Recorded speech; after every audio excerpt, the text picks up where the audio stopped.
Welcome to Zwide Media. If you're new to this channel, please subscribe. Don't forget to like, comment and share. Here's a new video for today. Enjoy.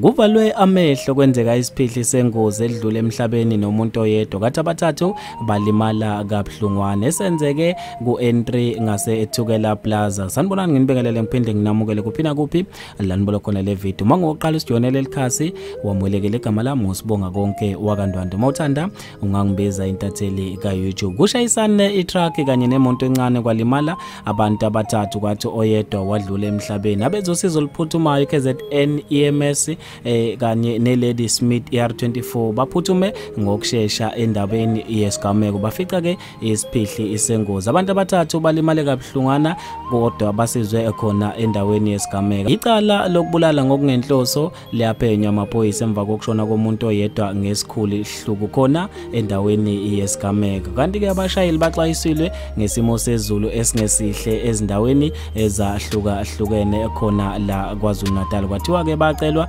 ukuba bashayele ngokucophelela. Kanti ke lo shonile akakahlonzwa ngokusemthethweni. Bafethu ke lezi indaba ezibhlungu indlela emangalisayo. Ngizofisa ukwazi ukubhala kwakho khona lapha kwi-comment section. Mina njengentatheli ka YouTube sengiphuma kanje. Ungakhohlwa ke ukusilandela enkundleni yokuxhumana ka Instagram @zwide_media.